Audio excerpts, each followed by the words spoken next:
Hello दोस्तों, आज हिमालय के बाद मैं भारत में प्रायद्वीपीय भारत का पठार, ये हमारा टॉपिक रहेगा। टॉपिक आप डाल सकते हैं प्रायद्वीपीय भारत का पठार।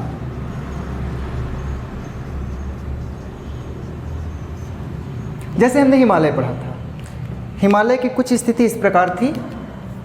भारत के उत्तर में पश्चिम से पूर्व विस्तृत है।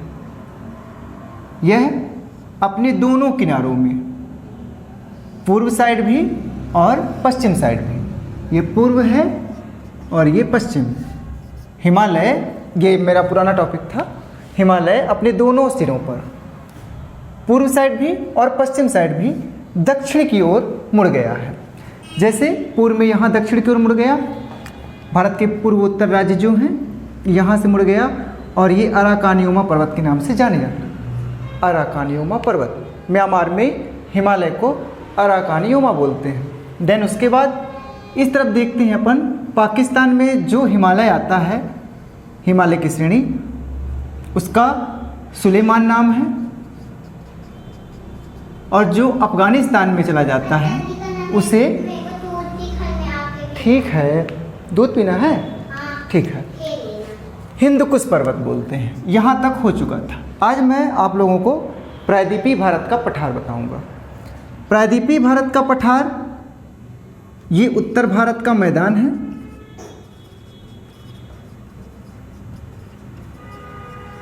प्रायद्वीपीय भारत का पठार कुछ इस तरह से है।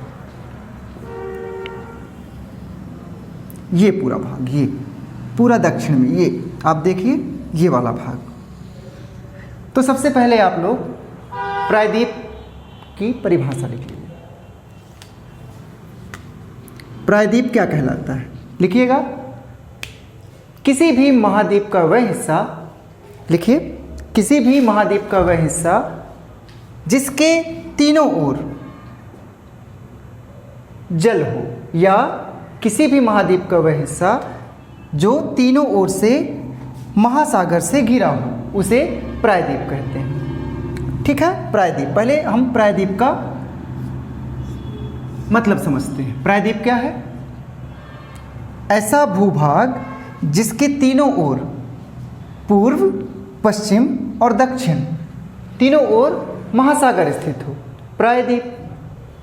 भारत तो भारत ही है क्योंकि भारत पर स्थित है। पठार का मतलब क्या हुआ? पठार का मतलब वह है, जैसे मैं एक चित्र बनाता हूँ, आप समझिएगा। उत्तर दक्षिण, ठीक है, उत्तर दक्षिण को मैं इस तरह से कुछ बनाने का प्रयास करता हूँ। देखिए, ये नॉर्थ है, ये साउथ है। नॉर्थ ये वाला भाग और साउथ ये वाला भाग। श्रीलंका, हिमालय से लेके और दक्षिण में, ठीक है, कन्याकुमारी तक, यहाँ तक ऐसे। तो नॉर्थ में क्या है अपना? हिमालय, हिमालय, बृहद हिमालय, मध्य हिमालय, शिवालिक, 3 श्रेणियाँ। क्योंकि ट्रांस हिमालय हिमालय का भाग नहीं है, ट्रांस हिमालय हिमालय का भाग नहीं है। तो बृहद हिमालय, मध्य हिमालय, शिवालिक, उसके बाद उत्तर भारत का मैदान, फिर प्रायद्वीपीय भारत का पठार, और फिर यह है तट। भारत की स्थिति कुछ इस तरह से है। आप यहाँ से नॉर्थ से साउथ अगर देखते हैं तो भारत कुछ इस तरह से दिखाई देता है। भारत में उच्चावच की स्थिति है। उच्चावच की स्थिति मतलब कहीं पे ऊंचा है, अगर ऊंचा है तो पर्वत, पर्वत से कम ऊंचा है तो पहाड़, उससे भी कम जो समतल भूभाग होगा या धरातल से ऊंचा होगा वह पठार, प्लेन, एक टेबल के जैसे, एक बेंच के जैसे। ठीक है, ये है पठार जो हम पढ़ रहे हैं, ये वाला पठार। ये साउथ में है, मैंने साउथ कर दिया। ये आपका मैदान है, ये वाला भाग जहाँ पे टेथिस सागर है। टेथिस सागर का पूरा यहाँ टेथिस सागर था, ठीक है, और ऊपर हिमालय है। तो हमको पढ़ना है पठार। प्रायद्वीप की परिभाषा आपने लिख ली, किसी भी महाद्वीप का ऐसा भूभाग जिसके तीनों ओर महासागर स्थित हो। जैसे भारत में आप स्थिति देखेंगे, भारत के पश्चिम में बंगाल की खाड़ी, भारत के पूर्व में अरब सागर, भारत के दक्षिण में हिंद महासागर। ठीक है, इस तरह से हम देख लेते हैं। और यह भाग पठारी है। पठार क्यों बोलते हैं? पठारी मतलब मैदान से ऊंचा है और एक समतल है चट्टानों के द्वारा। इसमें किसी भी प्रकार की कोई चोटी नहीं है, एकदम समतल है, चट्टानों से निर्मित है। कैसा है? चट्टानों से निर्मित है, मैदान की अपेक्षा यह ऊंचा है और यहाँ पे कोई भी वैसे पर्वत और चोटियाँ नहीं पाई जाती, पठार है। तो आज हम दक्षिण भारत का ये वाला हिस्सा पढ़ते हैं। ये हिस्सा थोड़ा सा इसको चर्चा कर लेते हैं अपन। जो ये पठार का ये भाग है, ये वाला भूभाग आप अच्छे से देखिएगा, ये वाला भूभाग गोंडवाना लैंड का हिस्सा है। ये वाला भूभाग किसका हिस्सा है? मतलब भारत का जो ये प्रायद्वीपीय पठार है, यह गोंडवाना लैंड का हिस्सा है। गोंडवाना लैंड का हिस्सा है कैसे हमने समझा? जब हम एक टॉपिक है महाद्वीपीय विस्थापन का सिद्धांत, जब हम उसको पढ़ते हैं तो उसमें ये बताया गया है कि बहुत पहले, करोड़ों वर्षों पहले हमारी पृथ्वी आप देखिए थोड़ा सा, मैं क्या बोल रहा हूँ, गोंडवाना लैंड का हिस्सा है भारत। कैसे? ये पृथ्वी,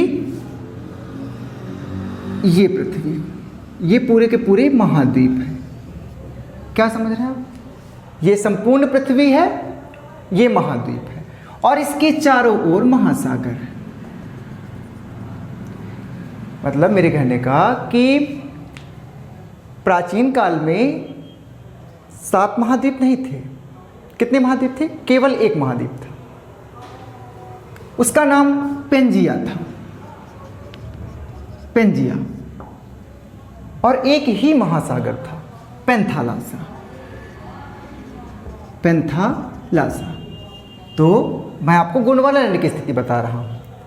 पहले हमारी पृथ्वी में जो महाद्वीप थे वह अलग अलग नहीं थे, एक ही भूभाग का हिस्सा थे। एक महासागर था, जैसे अभी प्रशांत महासागर, हिंद महासागर, अटलांटिक महासागर, आर्कटिक महासागर। ये जो महासागर है ये पहले नहीं थे, पहले केवल एक महासागर था, पेंथालासा था। पेंजिया एक महाद्वीप था। कुछ समय के बाद क्या हुआ? पेंजिया 2 भागों में टूट गया। 2 भागों में टूटा पेंजिया, 2 भागों में। इसकी बहुत ही अच्छी एक वीडियो में डालूंगा, उसमें कैसे किसकी गति थी, या गुरुत्वाकर्षण बल था, या चंद्रमा का ज्वारीय बल था, किसके कारण ये उत्तर की ओर गए या तो पश्चिम की ओर प्रवाहित हुए। तो ऐसी क्या स्थितियाँ थी, वो एक अलग सा टॉपिक है। मैं थोड़ा सा बता देता हूँ। गोंडवाना लैंड, ऊपर वाले भाग को अंगारा लैंड कहते थे और नीचे वाले भाग को गोंडवाना लैंड कहते थे। बाद में ये भी अलग अलग टूट गए, जैसे दक्षिणी अमेरिका, फिर इसके बाद यहाँ अफ्रीका, ऑस्ट्रेलिया। थोड़ा सा ऐसे दक्षिणी अमेरिका, अफ्रीका, ऑस्ट्रेलिया, ऊपर उत्तरी अमेरिका, यूरोप और एशिया, मतलब यूरेशिया।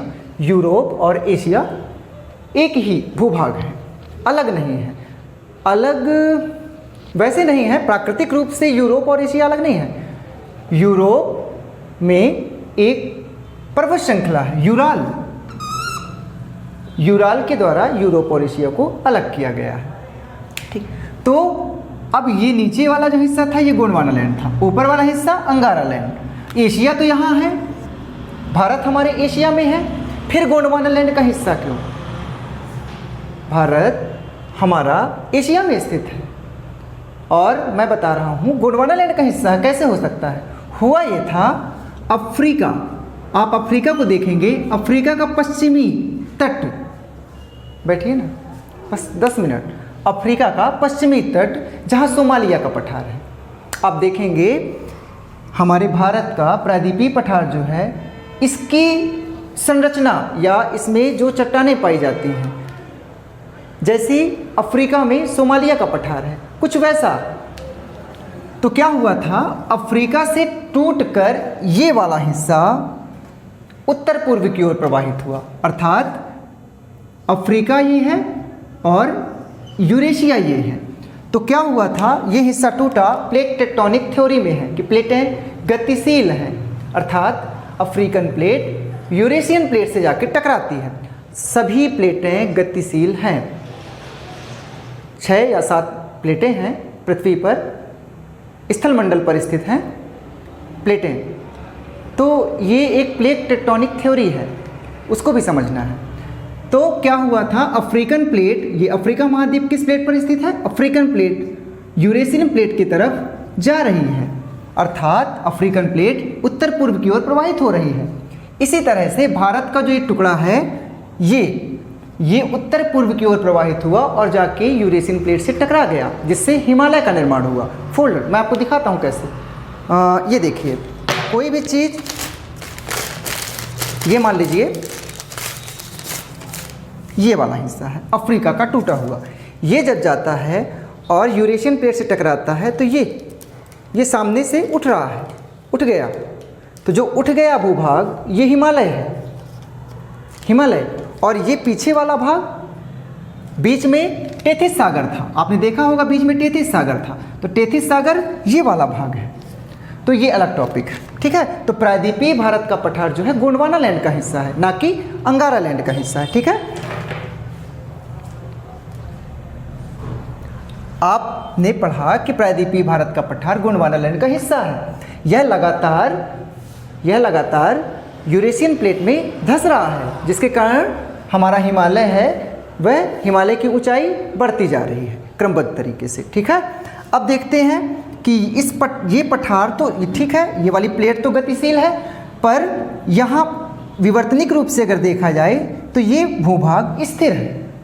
अगर विवर्तनिकी रूप से देखा जाए तो यह भूभाग स्थिर है, इसके कारण यहाँ पर भूकंप बहुत कम आते हैं या ना के बराबर भूकंप आते हैं, ठीक है। इस तरह से आप लिखते जाइएगा। आप देखेंगे ये है पूरा का पूरा प्रायद्वीपीय भारत का पठार। इसके उत्तर पश्चिम में, ये पश्चिम है, अब पश्चिम उत्तर पश्चिम में अरावली श्रेणी स्थित है। अरावली सबसे प्राचीन है, ये अरावली श्रेणी जो गुजरात से लेके दिल्ली तक है, राजस्थान होते हुए गुजरात, राजस्थान, ठीक है, हरियाणा, दिल्ली, ये दिल्ली तक है। तो प्रायद्वीपीय भारत के पठार के उत्तर पश्चिम में, मैं इसका विस्तार बता रहा हूँ, मैं प्रायद्वीपीय भारत के पठार का विस्तार बता रहा हूँ।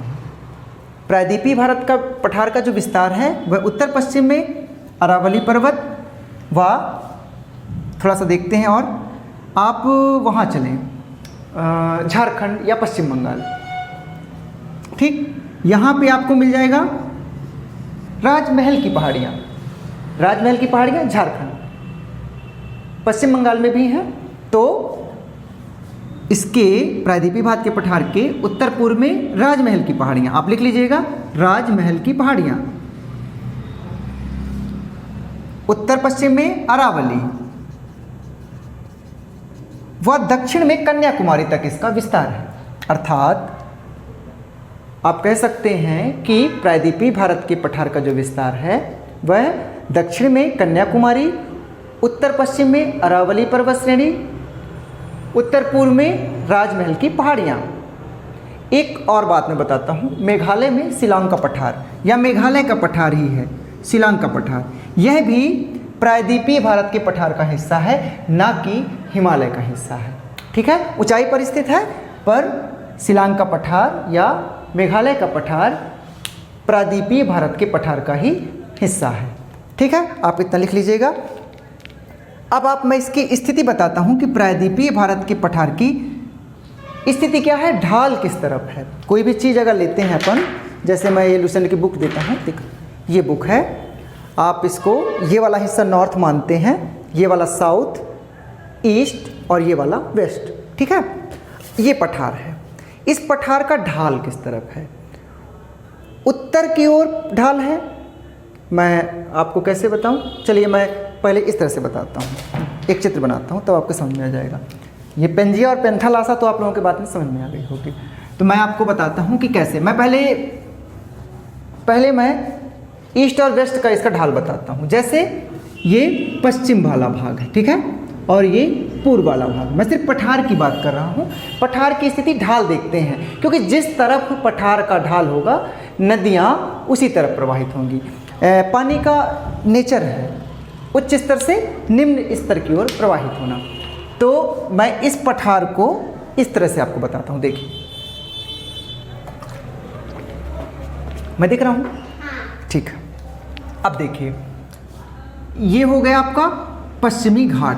क्या है? पश्चिमी घाट, अर्थात ये वाला हिस्सा, ठीक है। यहाँ आपका महासागर या कोई सागर होगा, चलिए इसको क्या कह देंगे? अरब सागर, ठीक है। आप लिखते जाइएगा। देन उसके बाद कुछ इस तरह से आप बनाए, ठीक, ऐसे। फिर ये यहाँ भी पानी भरा हुआ है, ये है बंगाल की खाड़ी। आप इस चीज को इस तरह बना सकते हैं। मैं ढाल बता रहा हूं कि पठार का ढाल किस ओर है। अब आप देखिए और समझिए, इस पठार का ढाल पूर्व साइड है कि पश्चिम साइड है? देख के बताइए। पूर्व साइड है, ठीक है, पूर्व साइड। इसको आप नोट कर लीजिए। हमारे प्रायद्वीपीय भारत के पठार का जो ढाल है वह पूर्व साइड है।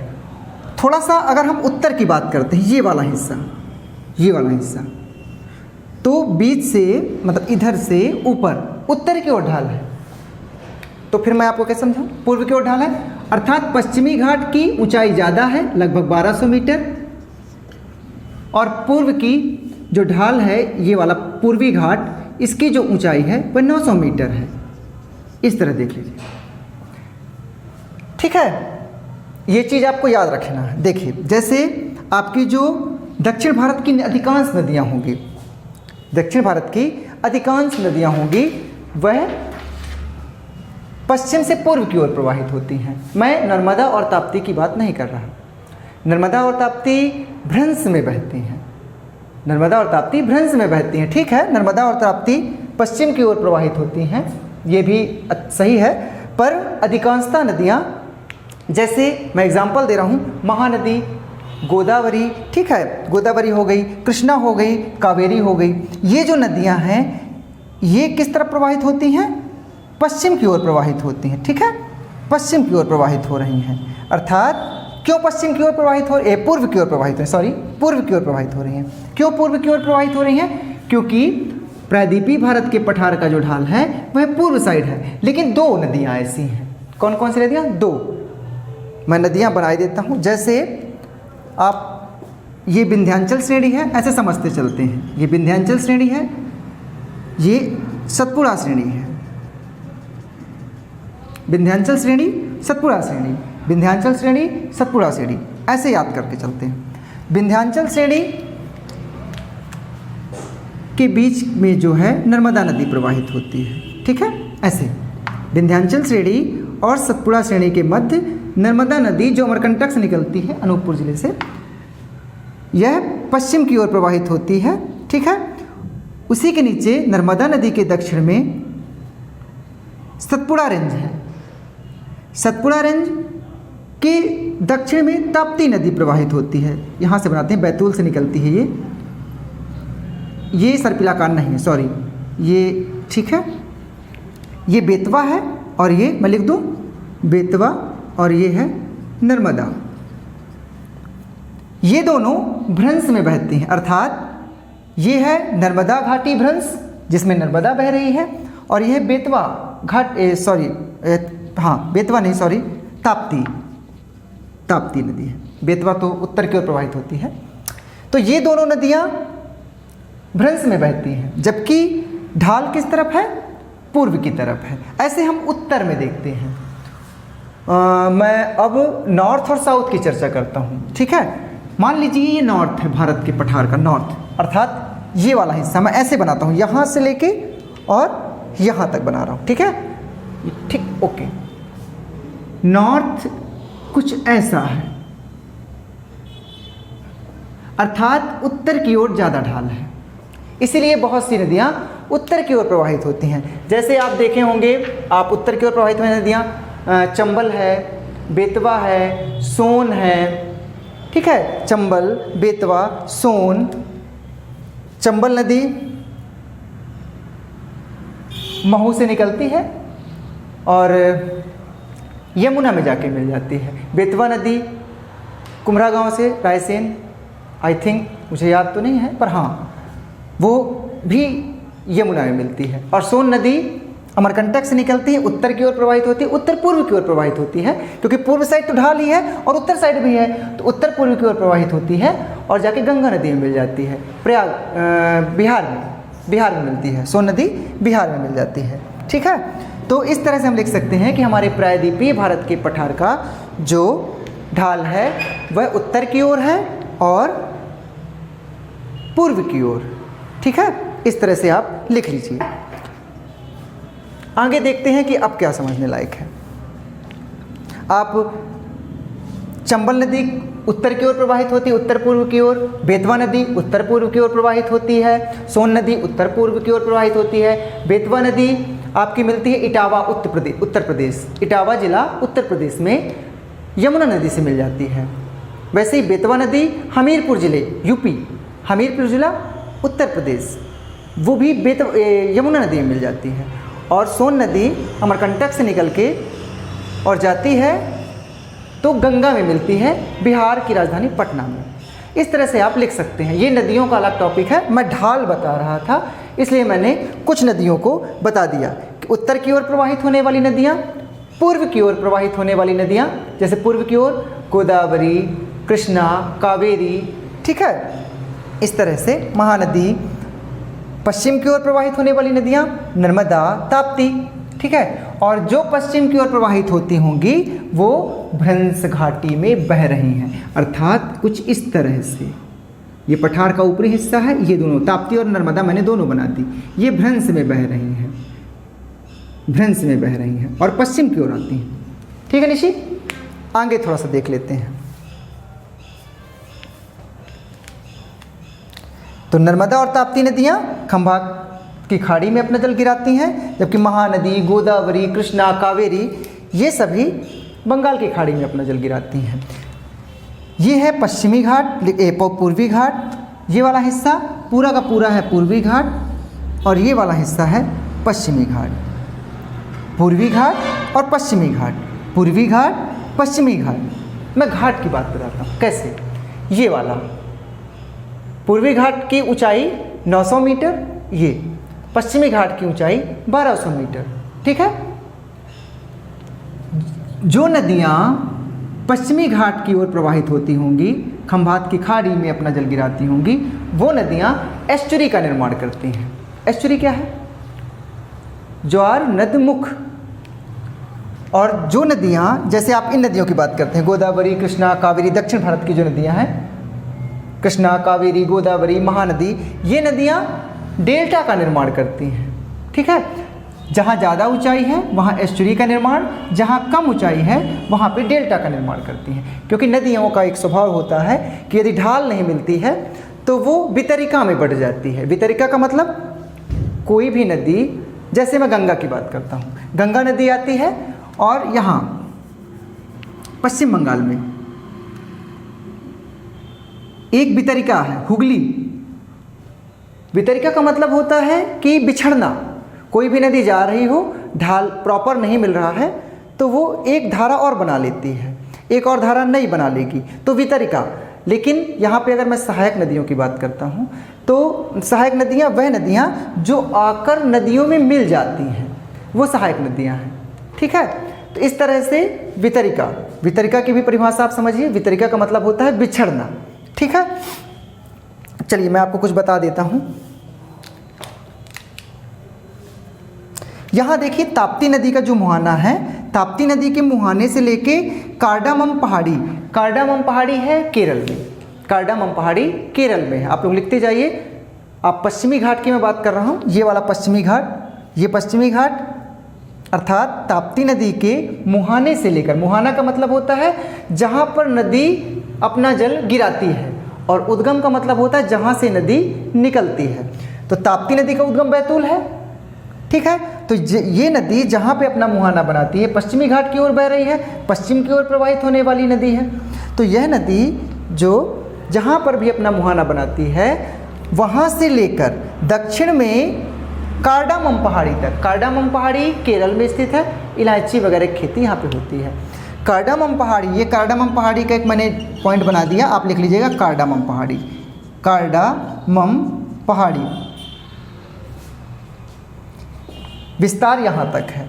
आप पूर्वी घाट में चलेंगे तो पूर्वी घाट ये आपका पश्चिम बंगाल से शुरू हो जाएगा, तो पश्चिम बंगाल से लेके और कहाँ तक, उस जगह पर जहाँ पे गांठ बनेगी।